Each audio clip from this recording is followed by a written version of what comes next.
All right, good morning, everybody. I'm Lieutenant Commander Chris Costello. I'm going to be the chair for our first panel, which is Topics in Naval History. We've got three great presenters this morning, and we're going to lead things off with Mark Folse.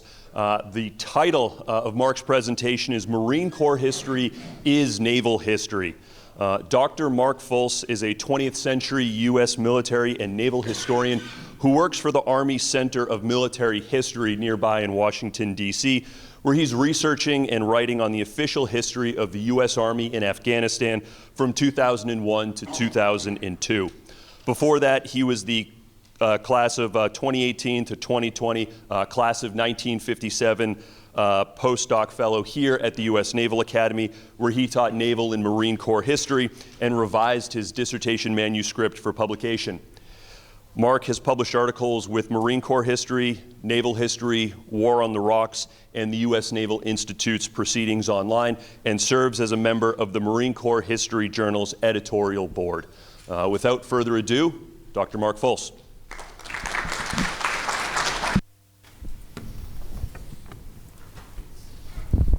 Can you guys hear me okay? Okay. Since I'm the first one doing this, a lot of the technology checks is going to happen with me. Okay, ladies and gentlemen, thank you for allowing me to talk with you today. Thank you, BJ Armstrong and Chris, for putting this all together. I want to talk two main things. One, a little bit about my experience teaching Marine Corps history here at the Naval Academy. It was a pleasure to do that. I put my heart and soul into that course. I'm going to talk a little bit about some pedagogy regarding that. And I'm also going to give all of you some examples of some episodes that I think illustrate this point, that the Marine Corps history is in fact naval history. So, like I said, I put my heart and soul into that HH 385 course, and that is the Marine Corps history course. To my knowledge, this is the only institution that offers a higher ed course on the history of the Marine Corps. Now, I know James Bradford at Texas A&M taught one years ago. I'm pretty sure when Professor Alan Millett was, before he went emeritus at Ohio State, I'm pretty sure he taught one. But to my knowledge now, this is the only place that does it. Okay, and I think that's very, very significant. I think one of the reasons why it does that is because of the audience here. I think a quarter of all midshipmen that graduate from this place goes into the Marine Corps. Either they fly or they go into the ground forces. So this is a great place to teach Marine Corps history, and I learned a lot about the subject doing that while I was here. I taught it for 3 semesters here, and it continued to evolve while I was here. I continued to learn more about the subject as I taught it. I continued to assign different books and different assignments. So what I'm showing you today, at least the first part of this presentation, is very much just a snapshot of what it was in the spring of 2020, the last time I taught it. And it was kind of a sad story. I gave all the midshipmen in my class a little brief, like, okay, enjoy your spring break. Please don't add or subtract from the population. Come back safe. We've got a midterm to study for. And I never saw them again because over spring break, COVID-19 hit and everybody was ordered to stay in place. And everything went online, and that was just really tough for me. Okay, so I don't anticipate having anything pedagogically profound for any of you. My course was very, very simplistic, basic. I mean, I had a midterm, a final, I had a research paper, and I had 5 books that they had to read and write book responses for. And I focused on essentially all of these things that you see up here. In terms of timeline, it roughly mirrored the HH 104 class, American Naval History. I try to get from 1775 to 2020. Good luck with that. I think I always got stuck in World War II because World War II is this huge naval complex event, right? And I think like a lot of historians do, I tried to focus on the 5 C's: context, complexity, contingency, causality, change. I'm adding a 6th C in there, culture. I think culture is very, very important. It's a thing that I kind of brought into my own research and my own teaching here. Culture in terms of race, class, gender, culture in terms of identity, how the Marine Corps sees itself, how it sees itself within the Navy, what purpose does it serve, what it gives to, what services it provide to society and things like that. My normal pitch to midshipmen was we're going to focus on three things. We're going to talk about these things and how history can inform yourselves as future naval officers. But also we talked about mission, tradition, and public opinion. And we went back and forth between those things with the Marine Corps throughout the semester.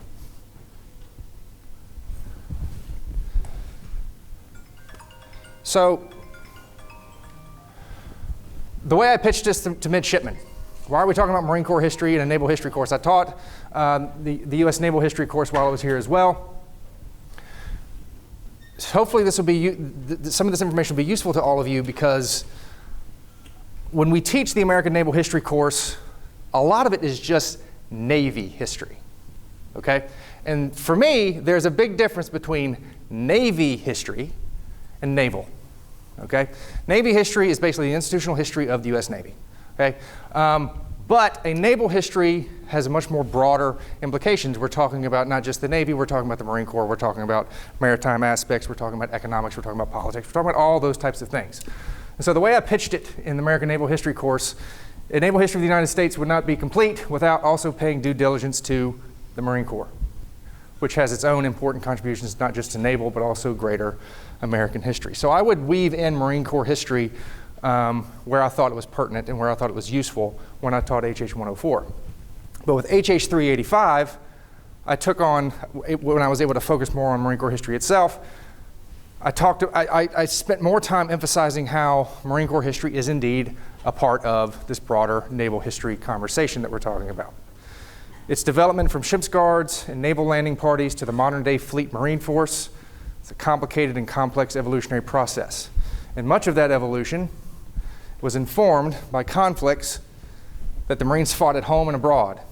How the Marine Corps contributed to American military and naval thought throughout this process will also be discussed. And last time I checked, I might be mistaken, the official course description for HH 385 for the Naval Academy's History Department was the one that I wrote. I think you guys are still using that, which I was happy to see. And this is the culture part of it.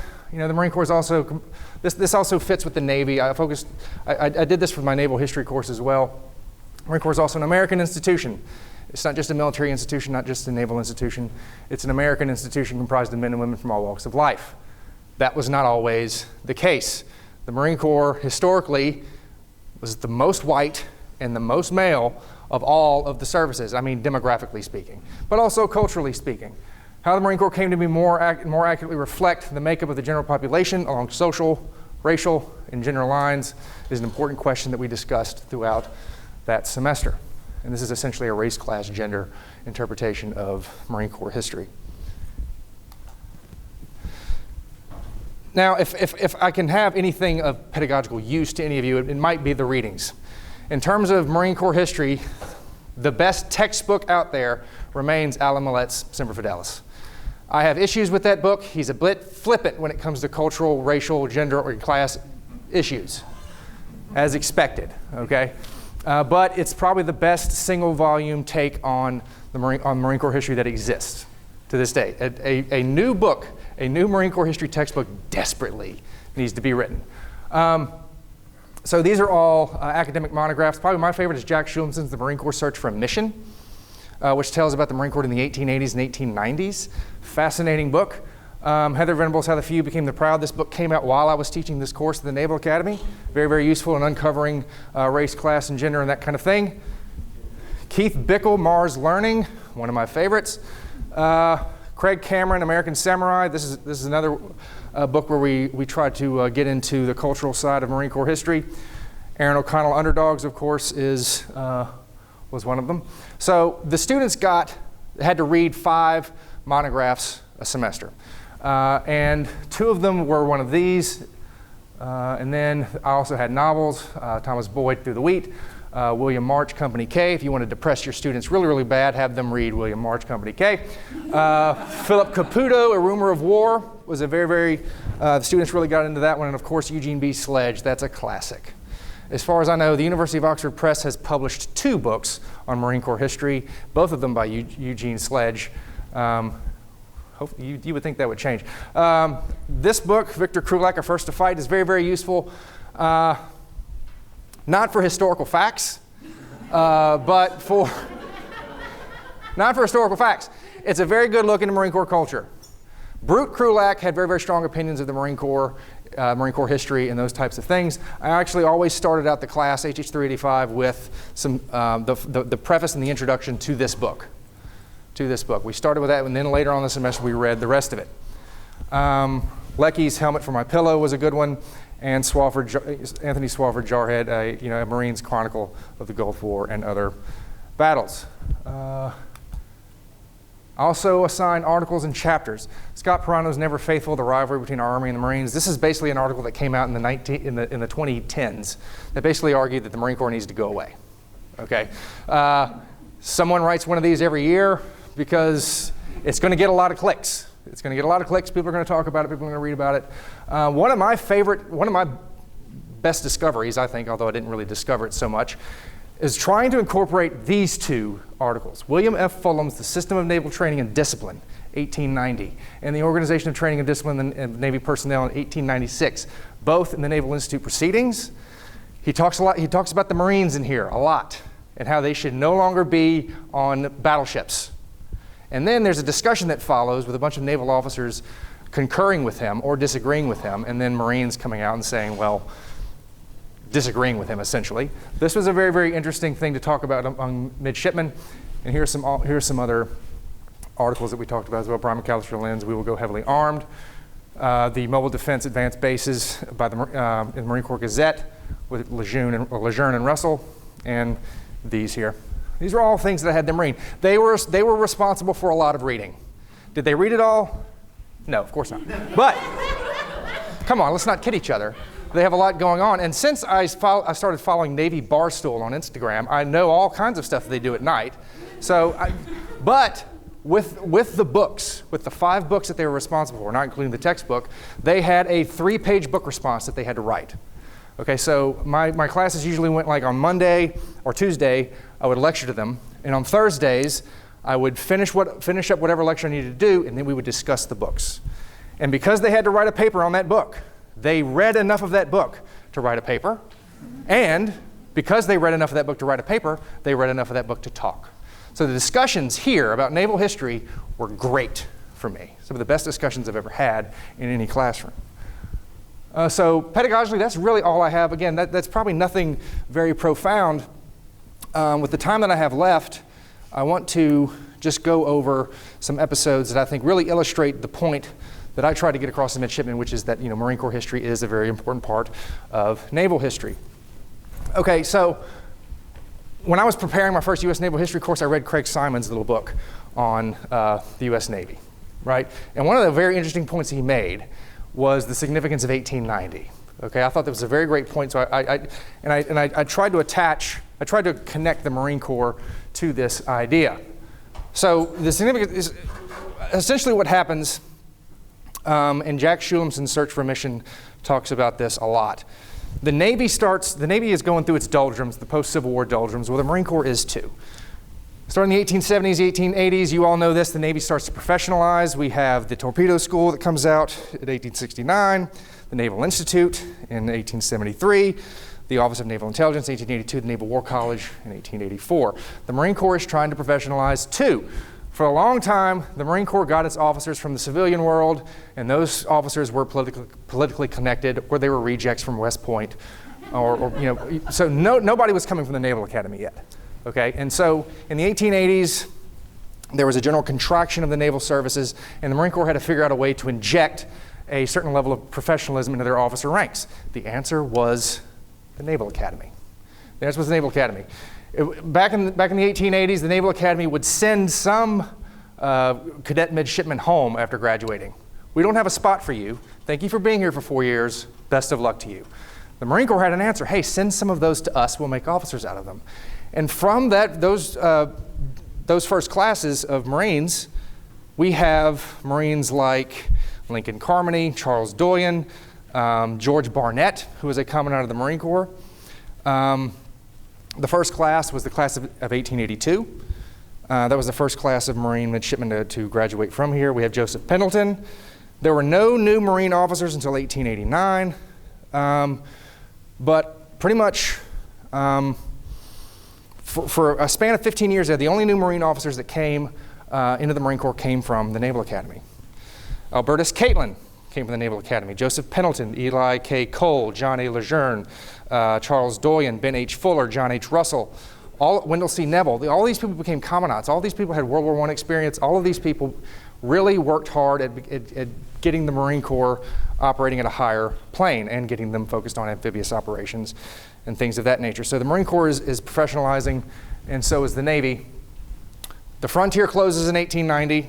People start thinking about expanding westward across the sea, right? Kind of this continuation of manifest destiny.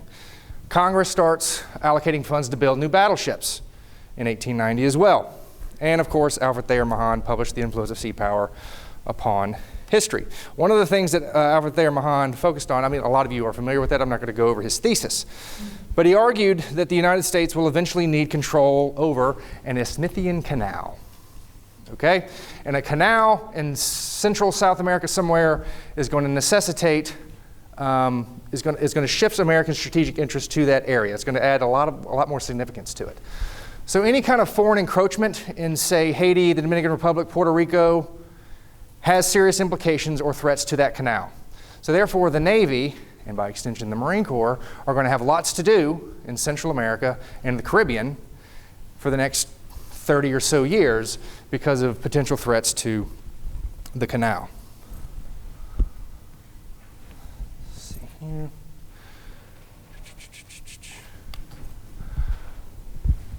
The Spanish-American War, the War of 1898, essentially the United States comes out of this conflict with lots and lots of advanced bases, or a lot more advanced bases than they had previously. And they had essentially coaling stations, stepping stones all the way across the Pacific Ocean to the Philippines. And this is obviously going to make the Navy a lot busier, and by extension, the Marine Corps. It's from these talk of advanced bases, that's where the General Board in 1900 gets the idea to, hey, let's assign this advanced base defense to the Marine Corps. Lots of Marines aren't interested in it at first, and the reason why is because they already have so much going on with the Navy. They're serving in ships detachments, they're guarding naval stations, they're doing all kinds of things, and they're worried they don't have the funding from Congress or the manpower to really focus on this. But they accept the job because they're institutionally insecure, and they don't really have the option to say no when presented an opportunity like this. So this is really going to affect how the Marine Corps' trajectory going into the 20th century. The Marines have a very weird relationship with Teddy Roosevelt. On one hand, Teddy Roosevelt and his Army and Navy friends, he's going to listen to them, he's going to try to get them off these new battleships in 1909. But on the other hand, Teddy Roosevelt gives them lots to do. Right? So we have the Roosevelt corollary to the Monroe Doctrine. Right? Now, what that means for the Marine Corps is that, he considered the Gulf of Mexico and the Caribbean Sea vital to U.S. security interests. One of the reasons is because of the canal zone down there. And he wanted to make sure that none of these civil unrests, all these big, flare-ups here, was going to invite foreign intervention, which meant the Navy had to come in and drop off loads and loads of Marines. Around this time, 1909, 1908, 1910, the Army wanted nothing to do with counter-guerrilla, counterinsurgency, or contingency operations. They were done. They had their fill in the Philippines. They had their fill in the American Indian Wars. They didn't want to do it anymore, again, because the Marine Corps was so institutionally weak, they couldn't say no. They were like, sure, we'll do it. So, in what I think is very much a naval what I would classify as naval campaigns, the United States is going to have to project sea power or project power from the sea into these different areas. And you have Marines going into all these areas where you have what people call the small wars. Okay? And so Marines in these instances are very much aiding in naval campaigns. Okay. The Treaty Navy. I know I'm kind of moving along at a good clip here. But I want to try to get out of here on time. You're all aware of the Washington Naval Conference and the Treaty Navy, and what it did to the Navy. And it basically makes the Navy a bargaining chip. And the U.S. Navy is essentially losing control of the amount of ships that it has, and it's got ships in queue to be built and all that other kind of stuff, and those get scrapped. Okay, so one of the key things as far as the Marine Corps is concerned with this is what the treaties did for the fortification of advanced bases. Okay, you're all aware of the 553 rule. But essentially, what a lot of these treaties came up with is that Great Britain and the United States and Japan all agreed not to fortify their advanced bases. Japan's going to fortify their advanced bases anyway. For the most part, the United States and Great Britain are not going to fortify their bases, and that's going to have serious implications come 1939, 1940, 1941. And the Marine Corps is going to, and the Marines in the Philippines and elsewhere, all these advanced base detachments are going to have some issues once the Japanese start invading, and they're going to have to take a lot of those islands back in the Pacific War. So in terms of the Treaty Navy, the inability to, or the agreement to not fortify their bases is going to have a significant impact on both Navy and Marine Corps history. Now, the creation of the Fleet Marine Force, the switching the Marine Corps from this expeditionary force, this kind of second land army, back towards working really, really closely with the Navy was a debate that was going on for a long time in the Marine Corps. John A. Lejeune, John H. Russell, they started this debate in 1916 in one of the inaugural issues of the Marine Corps Gazette, talking about we, the Marine Corps, need to become an arm of the fleet. We need to be under the command of fleet commanders, and we need to be able to seize and protect advanced bases. That's how we do this. Lots of Marines, including Marines like Smedley Butler, didn't like the idea because they didn't trust the Navy. They remembered being sailors trying to kick Marines off of ships and that kind of thing, and they didn't want the Marine Corps to go under the aegis of the Navy entirely. But Butler didn't become Commandant. John H. Russell became Commandant, and who becomes Commandant is very, very important. And so John H. Russell and the Commandant before him, Fuller, they're going to really push the Marine Corps towards this Fleet Marine Force, this advanced base operations concept. Okay, they're going to come out with General Order 241, issued in 1933, which essentially creates the Fleet Marine Force. The upshot of it is, at this point, the Marine Corps becomes, or at least the Fleet Marine Forces of the Marine Corps become a weapon of the fleet, an arm of the fleet, okay, to attack advanced bases, not just to defend them, but to attack them and take them and seize them. This is going to lead to the development of amphibious doctrine, the Tentative Manual for Landing Operations, which came out in January 1934. And they're going to suspend Marine schools in Quantico to come up with this. And the Navy is going to adopt their own version of this. They're going to call it FTP 167. The Army is going to adopt it too. And they're going to call it Army Field Manual 31-5. I know I'm running out of time, but I need just a few minutes to talk about the Pacific. Just kidding. Just kidding. No. If it's not evident to you that, okay, the Marines were mostly in the Central Pacific Drive. MacArthur, pulled them over here to do something at Peleliu. We've all read about that. It's naval. Okay, Marine Corps history is naval history. Okay. To wrap up, Goldwater Nichols Act in 1986 is very, very, how do I go back? Darn it. I was too quick on the trigger. Goldwater Nichols in 1986 is very, very important, okay? For lots of reasons. It creates the modern Department of Defense that we all know, combatant commanders. It bypasses the JCS, and the ones who control operating forces are combatant commanders. Well, for the Marine Corps, what that meant was the Marine Corps essentially gains parity with all the other services, okay? It becomes more of an equal partner with all the other services, which gets us to the new post-Cold War debates about strategy and what the new strategy is going to be like. From the Sea, that came out in 1992, and Forward from the Sea in 1994, the Marine Corps, once again, becomes a very, very important, almost equal part of a maritime strategy with the Navy in the post-Gulf War world. And I think I'm about out of time there. But hopefully, conceptually, you can take these events and these episodes and kind of tailor them into your own courses and how you're talking about the Navy, and hopefully this has affected at least somewhat how we think about what naval history is and how it can also include Marine Corps history. Thank you.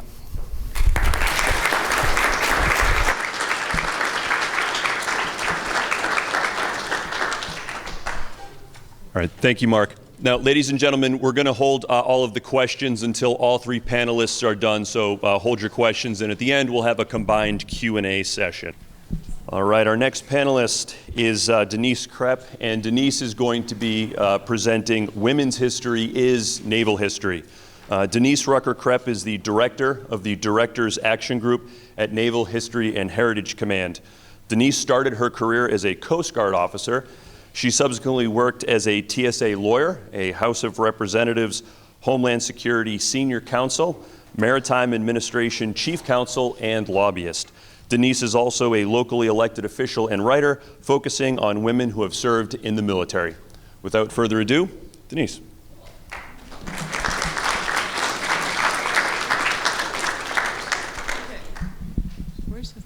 Oh, okay. By the way, you're going to cue the lawyer joke in a second when I can't figure out how to move the screen, so this is all good. Okay, so I created a PowerPoint presentation about a year ago, and I've been sharing it. I shared it at McMullen, and I cold called a bunch of ROTC units. I was like, hey, you know what, in March, you want me to come and talk about Women's History Month? They're like, sure. So I did.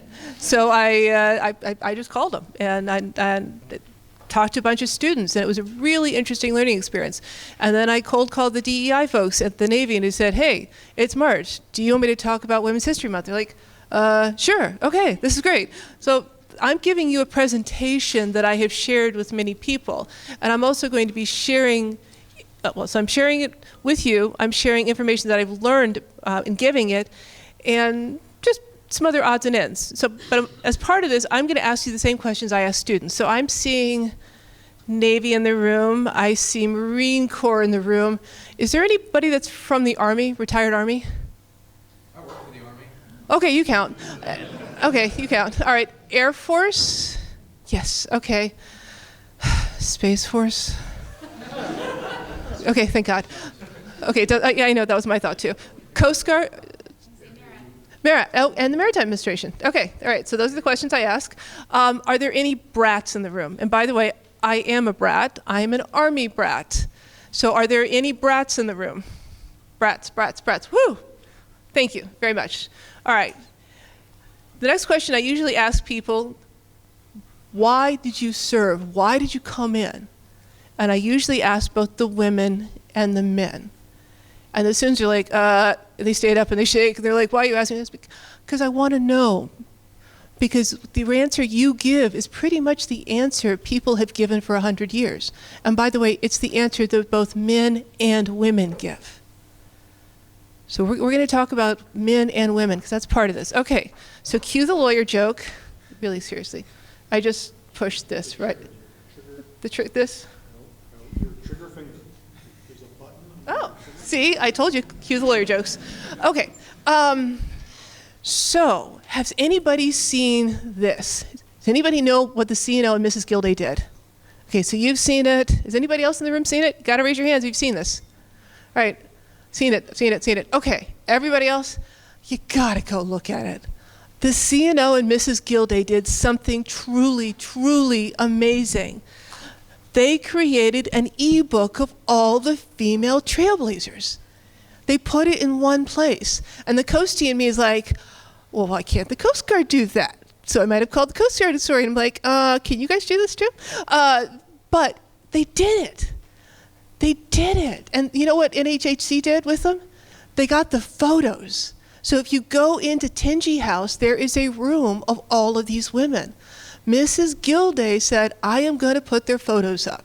So they've put an ebook, and they're adding all of the women with the help of NHHC, and they've got the women. So take a look at it. It is the most phenomenal thing I've ever seen in my life. They're also tweeting. So every Wednesday, the CNO tweets women in the Navy. So if you're on Twitter, go and look. He's publicizing. He's bragging about his women. That is an amazing message to the fleet. That's an amazing message to the women in the service going, hey, my boss is, he thinks I'm cool. So that's really important. Okay, so he's doing all of this. Now, I got a little bit of a different background. I mean, I was an IR major in college and done a little bit of, being on the Hill, and I was a political appointee, and I was elected official. And that kind of taught me that you have to learn about people. You have to kind of share their story. So that's what I started doing when I joined NHHC. I started sharing the stories of the women. And we're going to talk about these women. So the first one is Loretta Perfectus Walsh. So when I go in and I talk to ROTC students, and I say, when do you think women join? They're like, 1940? Like, keep going. We're going to go down a little. And they're like, 1930? Like, no, come on. And they're like, maybe World War I. Like, yes, let's go for 1917. So we start talking, and they're like, but why would they join? And how did they join?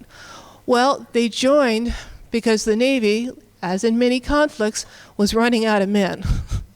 So if you put the men forward, you don't have the men at home. You need the women. So the Secretary of the Navy at that time, Josephus Daniels, determined there was no legal reason preventing women from joining. So he's the one that said, I'm going to bring the women in. Okay, that's great. Now who's going to be the first woman who joins? The first woman who joins is Loretta Perfectus Walsh. And everybody's like, who's she? Like, yeah, exactly, who's she? It's a name you all should remember. She'd been working at a Navy recruiting station in Philadelphia, and she enlisted on March 17th, 1917. Now that rocks a lot of worlds. Everybody's like, wow, that is super cool. So the next question I ask all of these, usually the students who were between 18 and 22, said, what's really important about this date, 1917? They're like, they're kind of thinking, I said, women couldn't vote in 1917. These women signed up and volunteered, and they couldn't vote. And that's really eye-opening to a lot of students. They're like, whoa, that's cool. I'm like, yeah, think about it. You've decided you're going to go serve your country, but you can't vote. Okay, so we talk about that. Now she was the first, but by the end of World War I, there are 11,000 women. So if you look at your little booklet that you've got right here, that's a yeomanette right here on the bottom. That's what their uniform looked like. Now Loretta didn't have a uniform. She created it. And that's the other thing I talked to women about. They're like, well, what do you mean she created it? I'm like, well, they didn't have it, ladies. So you just kind of make it up. It's called Semper Gumby. In my world in the Coast Guard, we called it Semper Gumby. And you just do it. They're like, what do you mean? I'm like, just do it. There were no regulations. You just do it. And that's also like, what? But yeah. So that's rocking their world. Okay, then we talk about the fact that she died at the age of 29. And we talk about society at that point in time. So if you look at this, it says, Mrs. Fred Bowman. And the women are like, what? What do you mean Mrs. Fred Bowman? Like, well, society at the time, she was Mrs. Fred Bowman. But it's who as Miss Loretta Walsh of Oliphant was the first woman. That's how they did it. And so we start talking about the society, and we start talking about culture, and the students are like, huh. So it gets them to think about it. It gets them to think about the fact that, what was it like? Why were these women doing this? And so it just energizes them. So they're really excited. And then we start talking about tombstones. So if you look at graves, and you go to the cemeteries, you see a lot of men with their designators of World War I, World War II, Korea, and Vietnam. When she died, they put a very specific inscription on her tomb. Woman and patriot. Right? Woman and patriot. First of those enrolled in the United States Naval Service, World War I. Her comrades dedicated this monument to keep alive forever memories of the sacrifice and devotion to womanhood.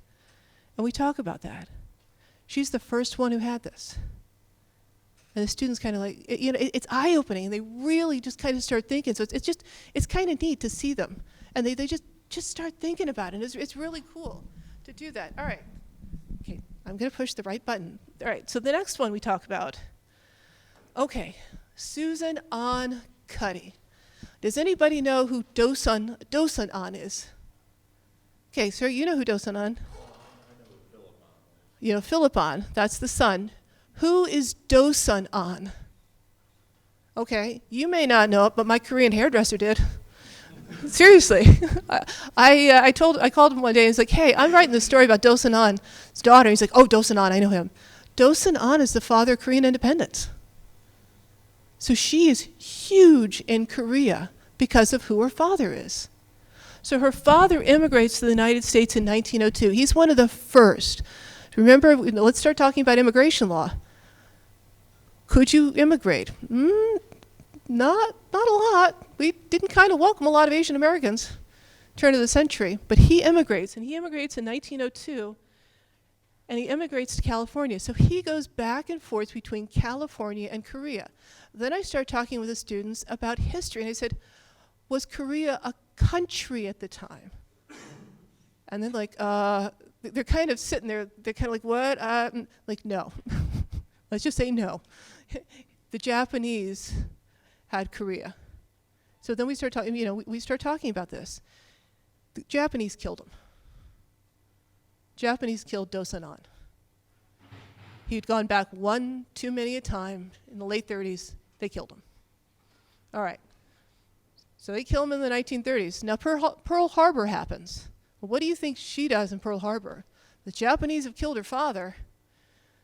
Japanese have bombed us. And she, like many a man, said, I want to sign up. Wasn't taken. Wasn't taken. Because the Navy at the time, we're going to talk about culture, wasn't willing to take her. And they certainly weren't willing to take her as an officer. It wasn't going to happen. Because the Navy didn't know what to do. You're putting the Japanese in internment camps. What do we do with the Korean? Because the Koreans look like Japanese, so everybody's confusing. They're not really sure what to do. All right. They accept her. By 1942, she finally comes in. And this lady, by the way, can you imagine being Korean American and teaching in Atlanta, Georgia in 1942? Let's think about that. We want to talk about culture? Yeah. All right. She's the first Asian American female officer. She's the first female gunnery officer. Okay, there are photos of her. She's probably 5 foot, maybe 100 pounds, in high heels and a gun. Really? I don't think that's how we shoot. Certainly not in our high heels these days. But they used it as a promo. But that was kind of neat. But that's who she was. So she stays in the Navy. Okay. These are her brothers. He's an actor. He's in the Navy. All three of them serve. Because what happened? The Japanese killed their father. That's normal. They, like everybody else, wanted to come in. All right. World War II ends. What happens to the women? That's after the next conversation. Thank you for your service. It's time to leave. And that's what happened to her. So we talk about the fact that women weren't wanted. And that really kind of blows the mind of a lot of people. Like, what? What do you mean? Like, we weren't wanted. They wanted us because the men had all gone over. But when the men come home, where do the women go? They don't stay. Until a couple years later, and the women are come in. But for her, she decides that she's going to work for the NSA. Then she becomes a cryptologist.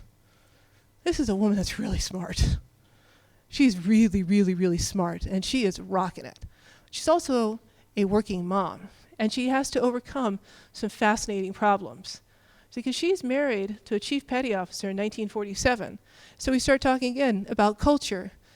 Can they get married? Now, I'm from the South. And mostly when you talk about the South, you talk about African Americans and whites. Well, the rules that applied for the African Americans also apply to the Asian Americans. You certainly weren't going to have an Asian American and white married in a church. That was not going to happen. So she had to get married in a federal institution, a federal chapel. The same thing applied for when she gave birth. Hospitals were not going to take her. She had to give birth, if I remember correctly, in Bethesda. Because it was going to be an interracial child. Served her country. We talk about that. But had difficulties giving birth. Okay. So, and by the way, when we start talking about serving her country, she was dealing with racism too. I mean, if you look at this statement, It's in willow tree shade. It says, noting that an Oriental woman has been seen in the hallways and everyone should be careful in conducting their business. That's what she was dealing with. So, she was dealing with that. Her brother's Philip Ahn, Hollywood actor. He's starring with Frank Sinatra. And her other brother is Folse Ahn. He's on the left. And he was working with Werner von Braun and Hughes Aircraft. If you want to learn more about this amazing, amazing family, it's willow tree shade. Her son Flip gave it to me. I cold called him and I said, hey, I'd like to write about your mom. He's like, really? I'm like, yeah, dude, I want to write about your mom. And we talked for about 2 hours. And he said, here's a book. Make sure you share it. So I'm sharing it with you. He's a really cool person. So that's Susan Oncuddy. And again, I'm just telling stories. I'm getting students to think because this is the Navy. I want people to think. Okay, Lieutenant J.G. Pickens and Ensign Wills, let's start talking. They're the first African-American female officers in the Navy. They're the first. So, what happens with them? In 1942, Congress amends the Naval Reserve Act of 1738, barring women from the Naval Reserves, said, you know, women can come in. Okay, that's great. Secretary Knox is like, you can have white women, we're not having African Americans. He was very blunt, not going to do it. All right. So he's getting lobbied. So the political point team is like, who's lobbying him? He was being lobbied by Eleanor Roosevelt. He was being lobbied by Mary McLeod Bethune. Eleanor was going to Franklin going, I want the African American women in. She was having those conversations in the White House. But that wasn't moving the secretary. Things change when Secretary Knox dies. So that's when I start talking to people, and I talk to the students about things change when different people come into power. People use their power to do certain things. And African American women know Forrestal as the reason they got into the Navy. Forrestal was known for many, many things, but the African American female community, he's known as the reason they got in. That's why. So they come in October, 44, and then they're commissioned in December of 44. Another book I would read, it's at the archives, navy blue and other colors. It's written by Ensign Wills. It talks about the hurdles. There are a lot of hurdles, including hair. That's when I start talking about hair. Now, white women can braid their hair and we can do things. We can cut it, we can shave it. African American women can't. It's a little difficult. So that's 5 minutes. All right, Ensign Wills. Okay, let's go to the next one. I'm going to wrap this up. Yona Owens.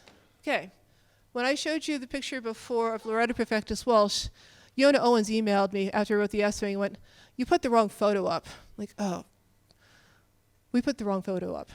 So I've called her and said, you know what, we put the wrong photo up. I'm going to write about you. Anybody here know who Yona Owens is?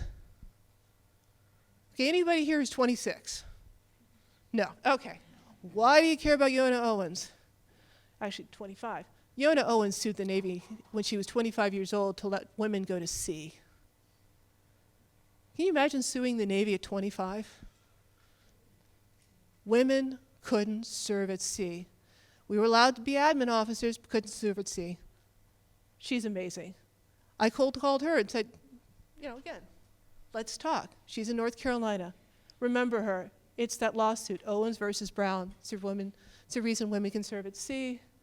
By the way, when I asked you before if you were a brat, Yona, like many of the women that I talked to, had followed her father and her grandfather in. Many of these women are following the men into the service. I did. That's important. Look to see who they followed in. Okay. That's the early 70s. Women now can serve. Darlene Iskra. She's the first female CEO of a commissioned Navy ship. She is not the first female CEO of a ship in general. That goes to the Coast Guard. Because Bev Kelly was the first CEO in about 1978. The Navy didn't let that happen until 1990. So we start talking about how the progression of women, the progression of the women before her enabled her to be a CEO. And that's just something that we just talk about over and over and over again. But, she followed her father in. She saw an article. She goes to OCS.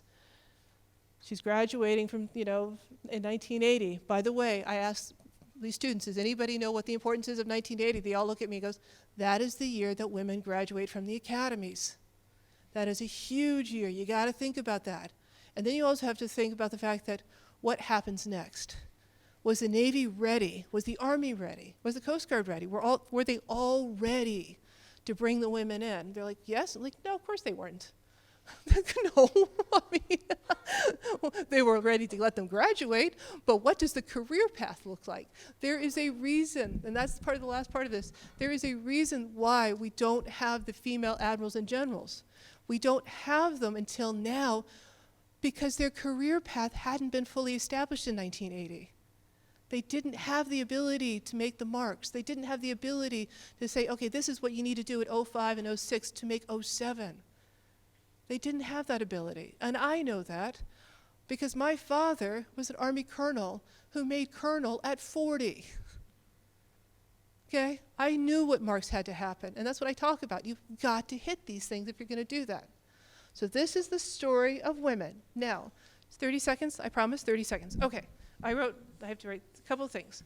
First of all, I love interns. I really, really, really, really, really like interns. I was a Coast Guard intern down in Miami. So if you have any students that want to intern, I will happily take them. I'm also supposed to say TAD. So I have a ROTC student who is TAD with me because he can't go to Whiting Field until November. So if you have people that you need to stash, I'm hearing it's called stashed ensign, I will take them. Please, I will take them. I really like them. I want you to go back and tell your students that they need to go to women and share their stories. You got to do that. This October is the 25th anniversary of the Military Women's Memorial. It is the only memorial for women. If you want to grab history stories, you ought to be there because they're all going to be there. They'll all be there. So it's in October. I would do that. And if you need somebody to talk in Women's History Month, because, well, you just need somebody to talk, I'm volunteering, because I think these stories should be told. These are really cool stories, and that's my pitch. So thank you, BJ, for letting me. And by the way, he gave me the coolest TAD intern ever. That's Josh. So thank you very much for having me.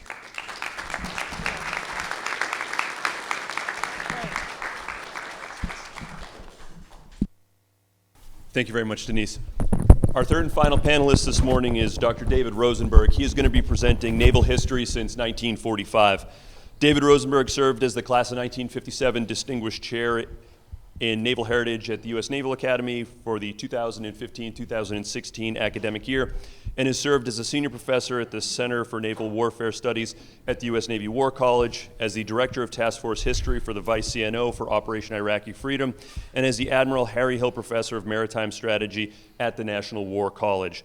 A retired Navy captain in the intelligence community, David is the only military historian to be awarded a 5-year John D. and Catherine MacArthur Fellowship for his work on the history of Cold War nuclear operations and strategy.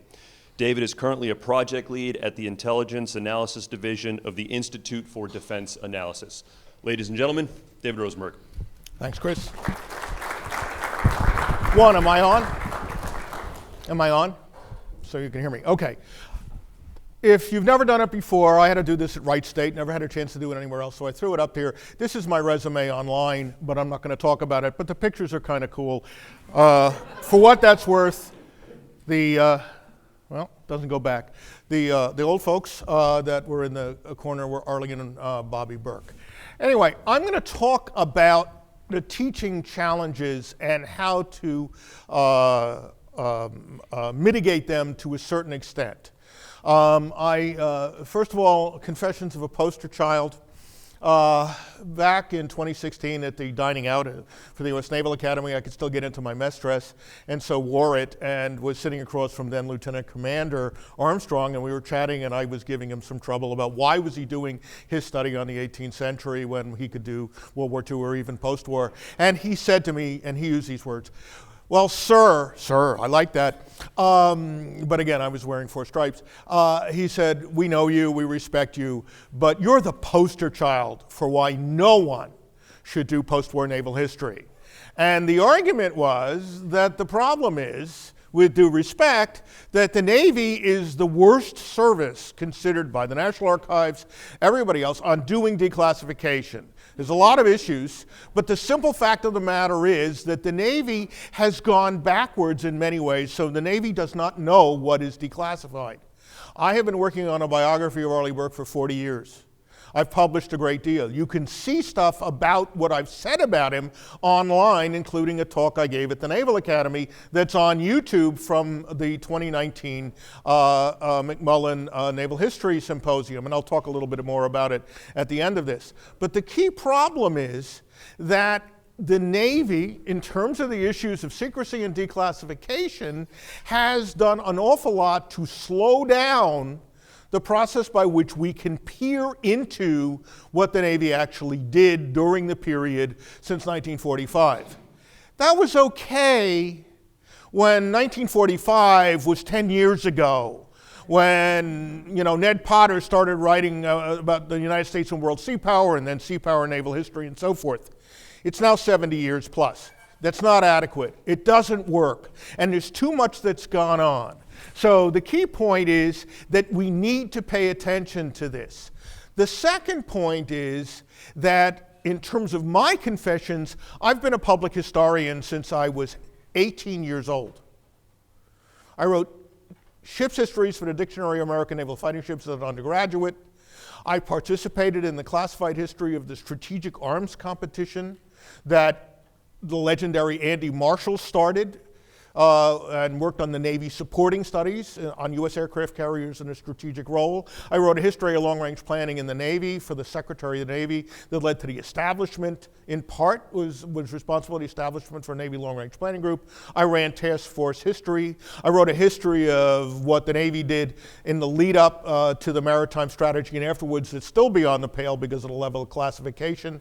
And at IDA, I have been doing histories of everything from current intelligence initiatives as well as war plans and so forth, including history for the JCS right now, which we hope to get out of U.S. Cold War war plans, up to a point, of course, but we're trying to get that done. And the key point is that there is an audience that needs to understand what went on in the last 40 years, not just the summaries of the Cold War career in Vietnam. These include your students as undergraduates, your students as graduate students, and anyone who's at a PME institution or in ROTC. It's even more important because ending it with Chester Nimitz winning the Second World War is not adequate. And it's not adequate to end it with Arleigh Burke retiring in '61 or Bud Zumwalt in '74. We need more data. Okay, we need to know what happened. We do not have the documents that tell us the full story of policy, strategy, and operations. John Sumina and I wrote a paper for the book Doing Naval History that talked about also the idea of looking at the technical history and the personnel history, the issue of shipbuilding, and more importantly, management and money in terms of understanding all of this. We don't have most of that. All I will say this, thank God for Norman Friedman. Okay? If you have not looked at Norman's book, somehow he's able to get that material out. And it's really critical when you take a hard look, not just on ships, on submarines and on airplanes, okay? And on fire control, a whole range of really excellent stuff. The new technology. This is the other part of the problem. The United States has an Atomic Energy Act. That means that anything that's about nuclear weapons is subject to restricted data or formerly restricted data issues. Most of the material that needs to be kept classified is what is generally called critical nuclear weapons design information. Most of the material that is kept classified is material that's been let out in NATO archives, has been let out in the British. I recommend to you a book by, I forget his first name, Moore, The Royal Navy and Nuclear Weapons, that's been out for almost 30 years.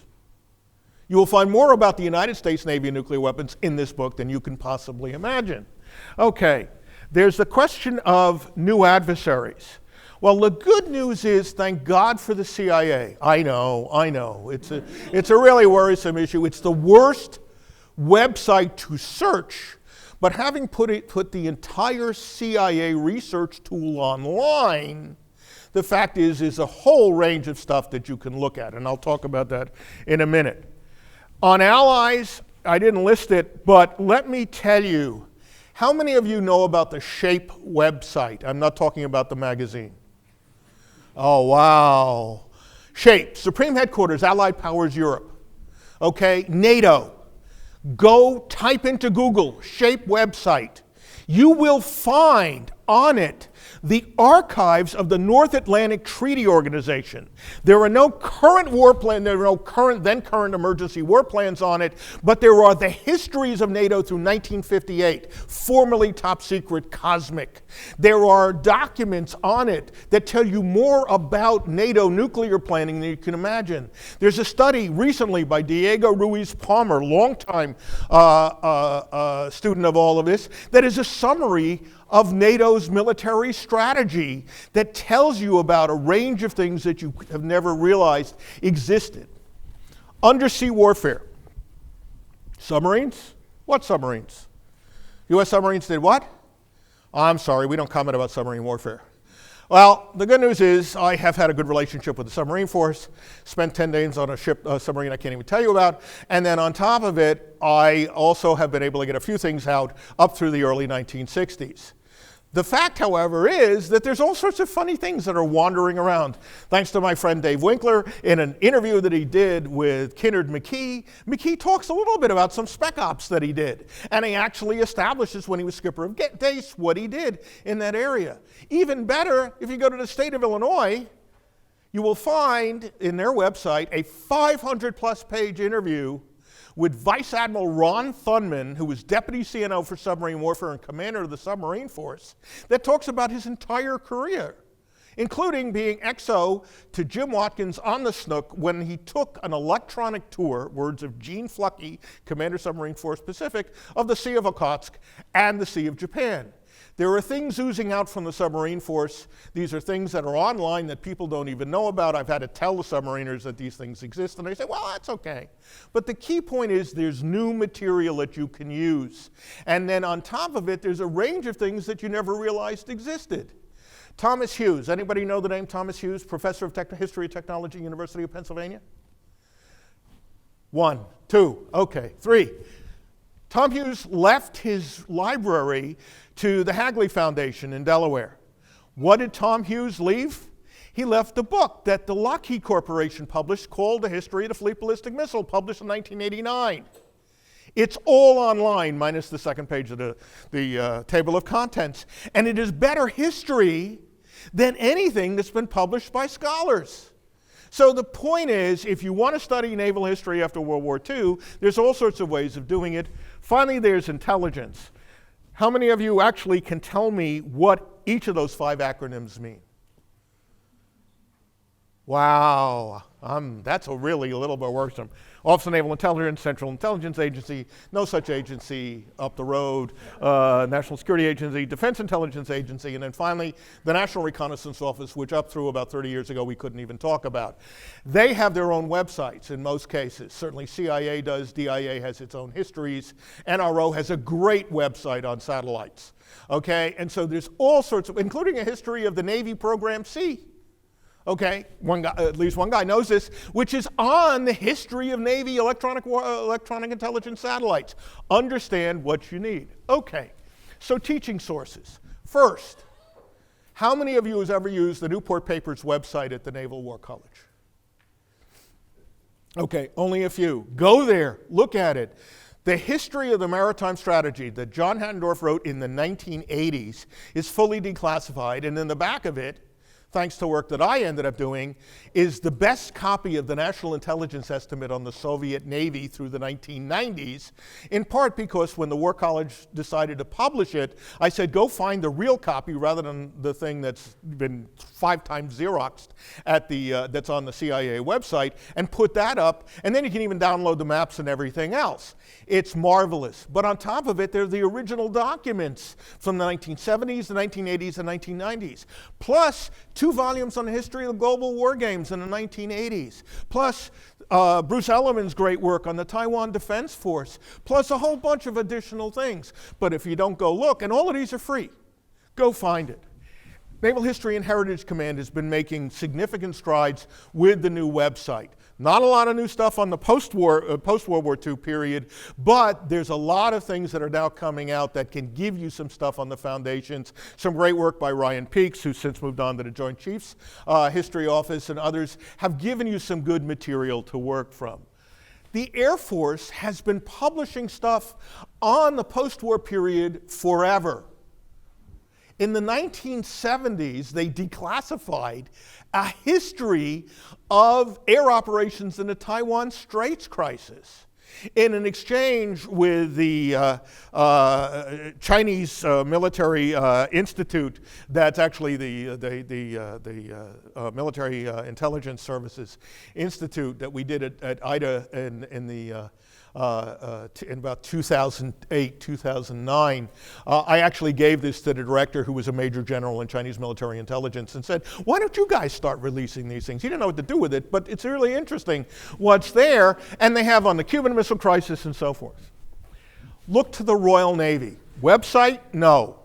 But how many of you have ever heard of the Silent Deep? Again, only a few folks. I think one gentleman wearing dolphins. It is the history of the Royal Navy Submarine Service since 1945. Peter Hennessy and James Jinks. It is a remarkable book, cooperation with the RN on all of this, and the amount of material that's out gives you more information on the U.S. Navy submarine force and what was going on, including trail ops, Hunt for Red October type things, and all of that, than almost anything else that the U.S. Navy did. And supposedly, at least with discussions with the submariners, this was in fact known to the U.S. submarine force when it came out. And so the Royal Navy is able to do things we're not able to do, and so you can start working on that. Other sources, as I said, the Newport papers, the Center for Naval Analyses. How many of you know Peter Swartz, Captain Peter Swartz? Okay, more folks. Peter has done us all a service with loads of studies, most of which are PowerPoint with narrative, that in effect covers vast amounts of information that sets up large amounts of context. That's online.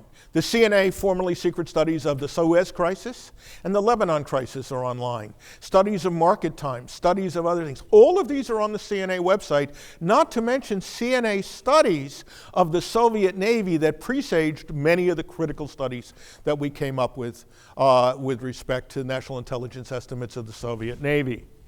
National Security Archive. I've been on their board since it started. I was there with a couple of peculiar, communists like me, a guy named General Goodpaster and a guy named Willie Y. Smith. And so these folks were also the folks who actually were working on getting things declassified in order to be able to get the data out. There's a vast amount of material on nuclear planning and so on. CIA, as I already mentioned, but to use a specific example, CIA has now released their study, the National Intelligence Estimate, on the potential, if you want to have a little nostalgia, for China invading Taiwan in 1951. It is the equivalent of studies, shall we say, that may exist today. And then finally, if you go to presidential libraries, both there and online, you can find remarkable things. It's the top of Policy Hill, as the late Anna Caston Nelson wrote about. And so that's where there was some really amazing stuff, but one example, great example. You can also find some of the stuff about it on the NRO website. How many of you have ever heard of the talent keyhole compartment? No, don't get nervous, don't worry about it.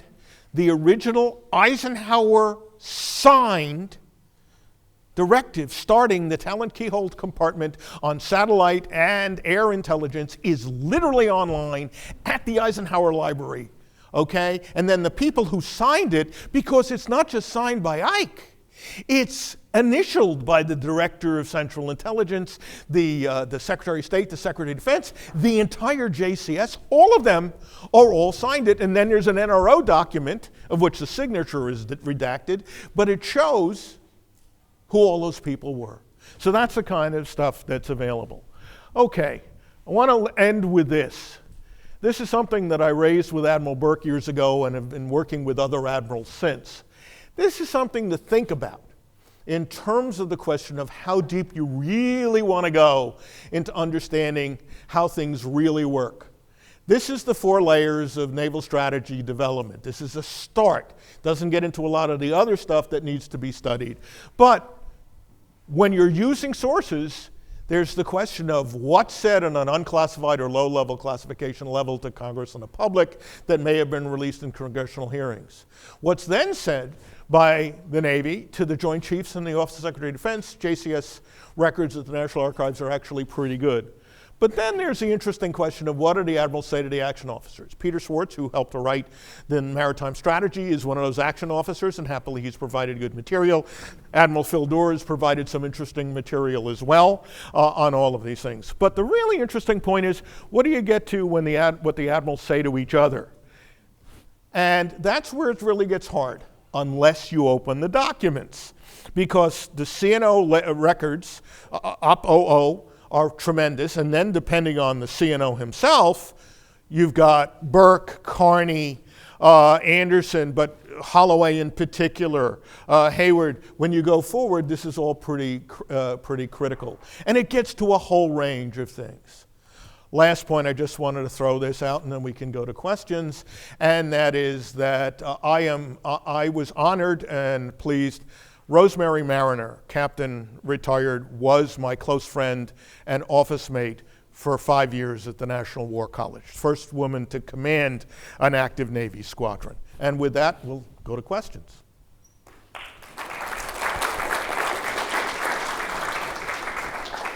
Thank you very much, David. If I could invite the other panelists down here, we'll put you all in the hot seat. We should sit in the front. Yeah, we're gonna make you go front and center. Yeah, there's no avoiding this. So Mark, come on down. And I'll trade mics with you, David. Right, we'll hand it back and forth. Right? Yep, we're going to hand this back and forth.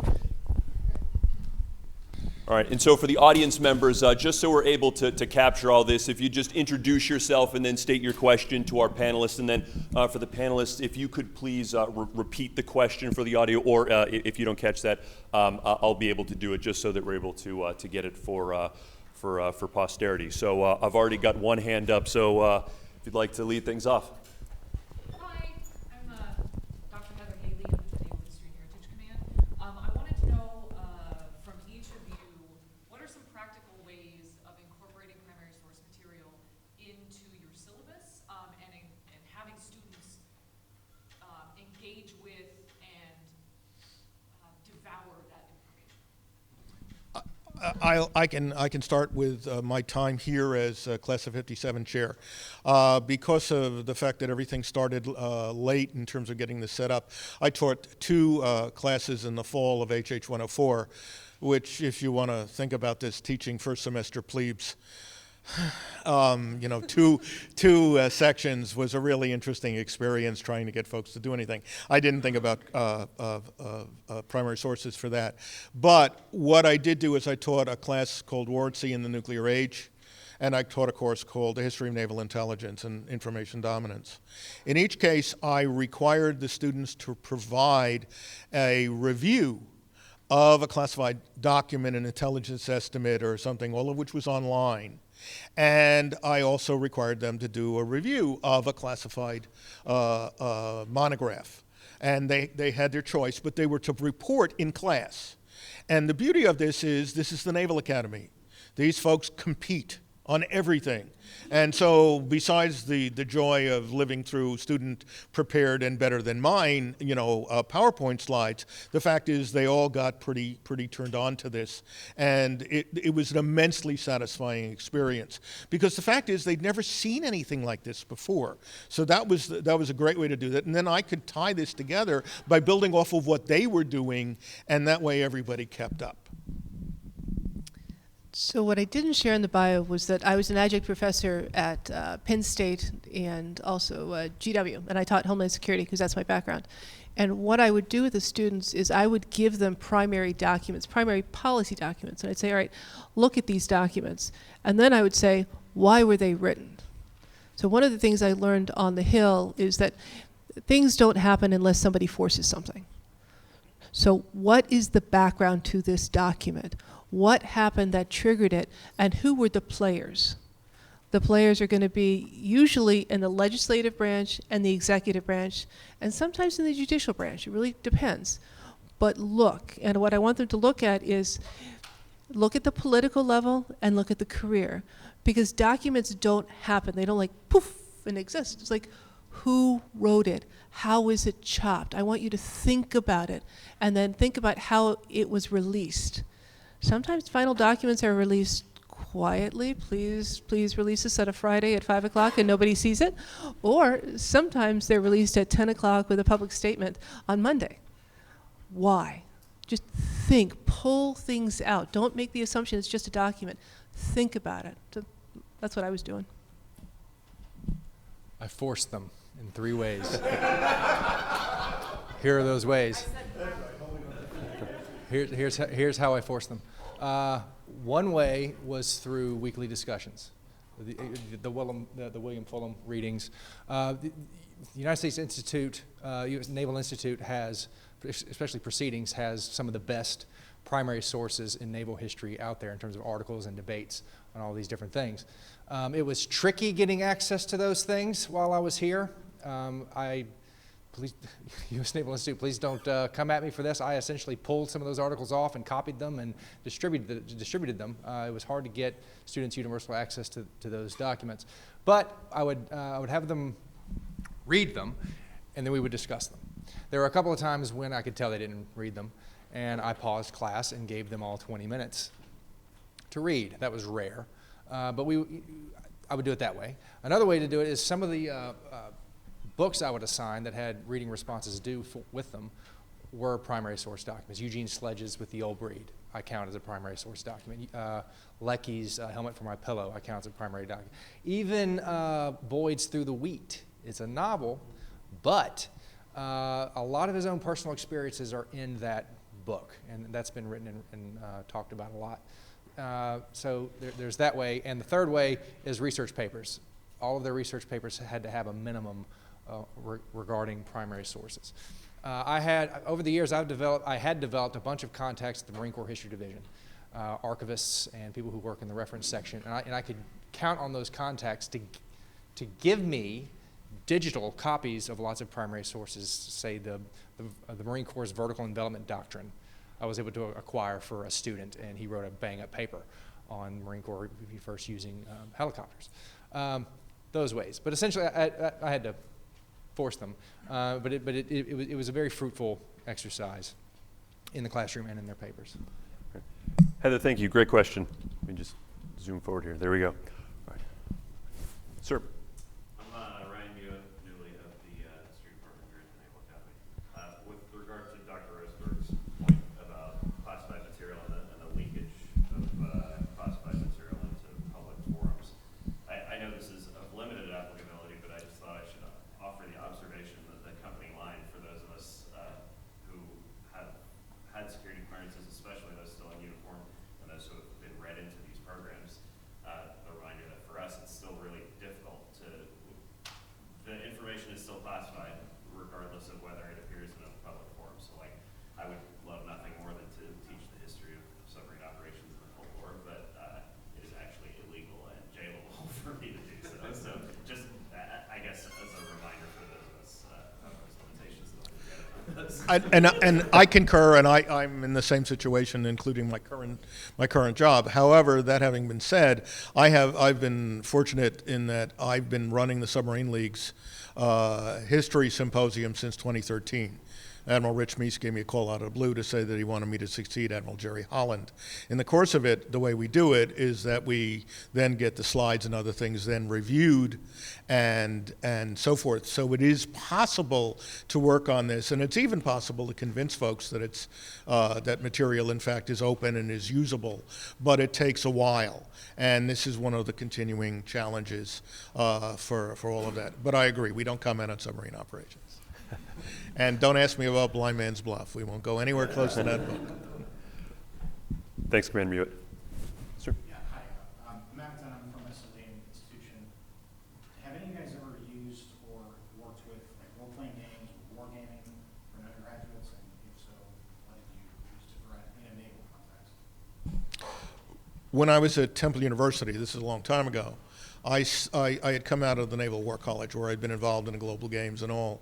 And so I used essentially little exercises that were not particularly sophisticated, but proved to be very interesting. It was the idea of, if you will, getting your students to beat history. So I did for both my World War II class and my Cold War class, I did 4 games where I took 1 week out for each, 2 classes in the week, and asked questions like, you know, stopping Hitler, preventing Pearl Harbor, picking a date for D-Day and avoiding dropping the atomic bomb.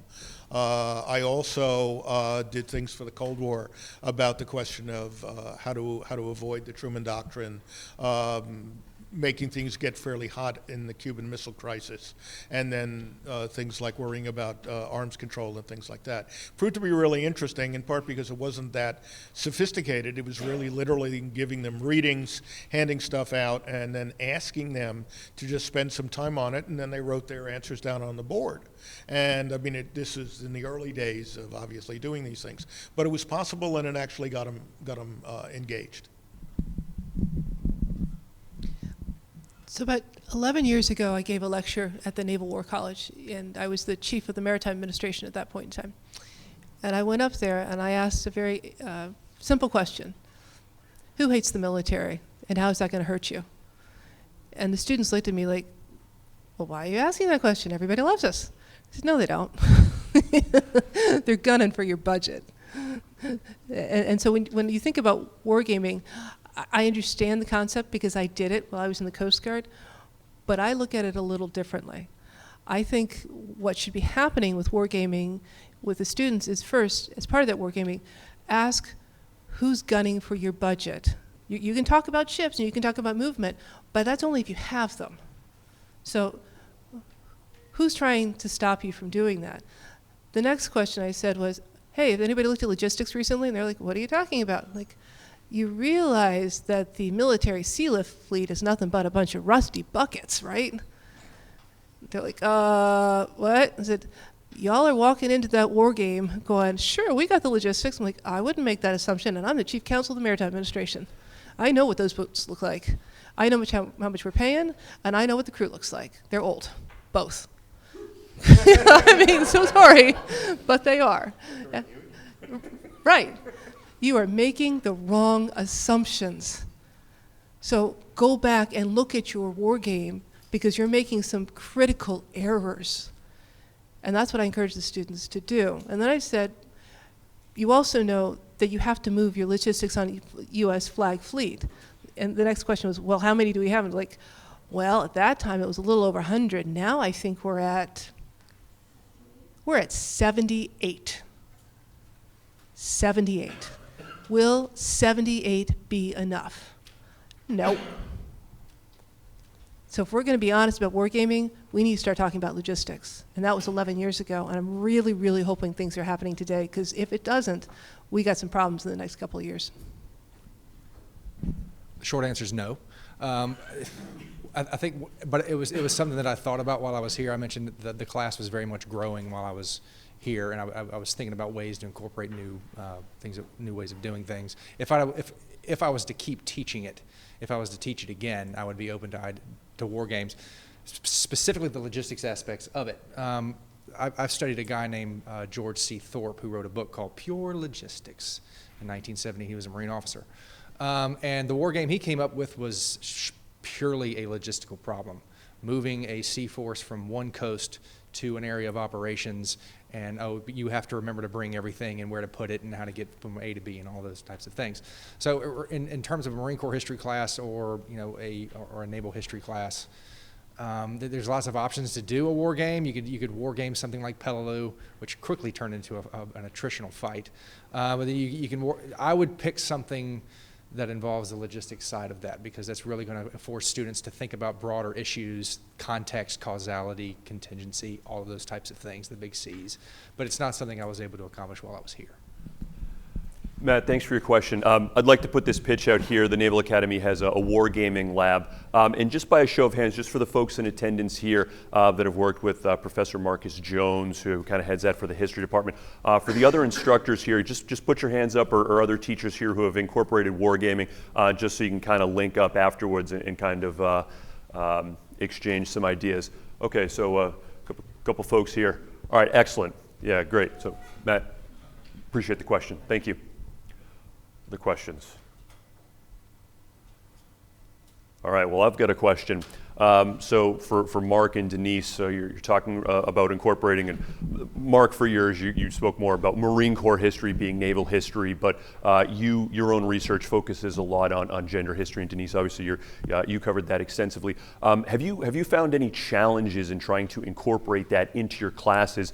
Is there any pushback? What strategies do you have to kind of incorporate that so that it doesn't seem perhaps forced, that it would flow more naturally, if you just kind of treat it as, hey, we're learning about cultural history. What strategies could educators use to better incorporate that into their own classroom? So I would say, in talking about specifically like race and gender, class is kind of a weird conversation within the Marine Corps itself, because the Marine Corps has this interesting history of making officers out of enlisted all the time, especially in the early 20th century. It happened all the time. There's a couple ways to do it. One is to preface the bejesus out of the conversation by saying, hey, I'm not a woke leftist trying to poison any of your minds, because these conversations are very political these days. It very much is, and that is unfortunate, because I think it really gets into the way, it gets in the way of very interesting conversations that can be fruitful. There's that way. The other way is just to incorporate it naturally. The students here were very flexible mentally. I didn't get any pushback about anything. But I mean, the midshipmen aren't going to push back on me for much. They're really not. Maybe just because I'm 6'4", 250 pounds, and I'm a Marine vet. They weren't going to ever do that to me anyway.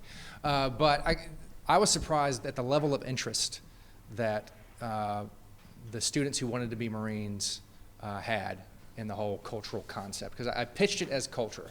And we're not just talking about concepts of manliness and masculinity and race for its own reasons, for its own purposes. We're talking about it in terms of, what does this say about being a Marine? And what does being a Marine have to do with supporting or defending the Constitution or fulfilling U.S. policy objectives overseas? It all links. It's all connected. And so making that connections for students is fruitful. And a lot of the students picked up on it. They picked up on it in their essays. They picked up on it in their key terms. They picked up on it in their research papers. So you can either preface it and warn them, okay, I'm going to talk about this, or you can just incorporate it naturally. And they're limber enough intellectually to pick up on it. And if they like it, they like it. If they don't, they don't. That's what college is for. Okay, so after one of the presentations, one of the students came up to me and was like, where are the nurses? Like, oh, I screwed that up. It's like, you did not talk about the nurses. Because women served in the Navy as nurses. So when I said Loretta Perfectus Walsh served as the first woman in the Navy in a non-nursing role. Non-nursing role. So that was very quick. And it was like, okay, then I gotta get on my game. So they knew some stuff. And so they're like, okay, we gotta do that. Couple of other things I've noticed. The enlisted, we're missing their story. That's why when I go out and I talk to people, the majority of the Navy is enlisted. Where's their story? Where is it? We don't have it. We have a lot of officers, but where is their story? And so what I encourage students to do is to talk to women, because that's what I do, and they grab their stories. Now, there are a couple of places where some of the stories can be found. The Veterans Oral History Project, the Library of Congress is doing a phenomenal job of getting their stories. The Women's Memorial also doing a really good job. But women aren't talking. So when you talk about, it's two parts. It's getting their stories and then sharing their stories.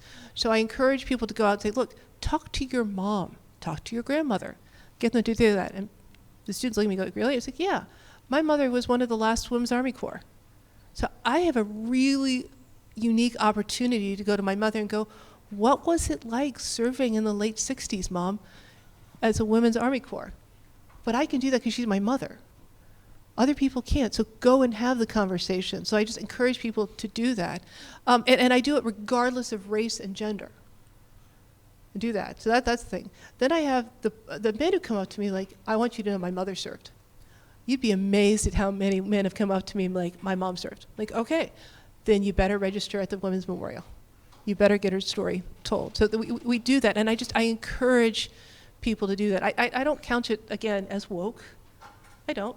I just like, share your story. And I do that because I've gone looking for things. I've gone looking for papers. And I share that. It's like, look, I've been able to tell stories because people saved things 50 and 60 years ago. But if you are not methodical and you are not thinking about this now, the historian in 60 years will not be able to do that. So save it.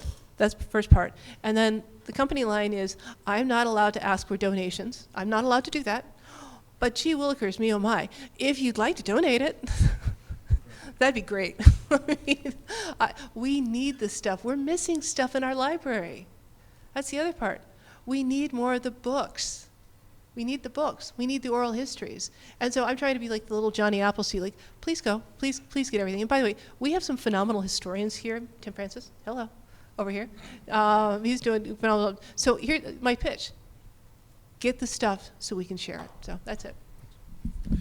Just 2 points. One of the things that was valuable about teaching the Naval Intelligence course is that there are a number of both memoirs and monographs on female code breakers. And that proved to be very, very valuable for female midshipmen who, in fact, immediately gravitated toward that. I mean, they were on the list. They're online, and they became became important parts of the course, again, because they were presenting. And then the final point was in the War at Sea and the Nuclear Age class, I had 4 female and 4 male midshipmen. And it was great because one particular thing, we decided, since so many folks had never seen it, I ran a showing of Dr. Strangelove. And the point was, of course, to show how much of the story was, in fact, more true than people realized. But in the end, we spent more time talking about how sexist the movie was, which was really worthwhile in many, many ways, than we got into the reality. Although the reality did of all of this did stick with them, at least from at least 3 of them in the final, and it wasn't the sexist side of it. Well, David, Denise, and Mark, thank you very much for your presentations this morning.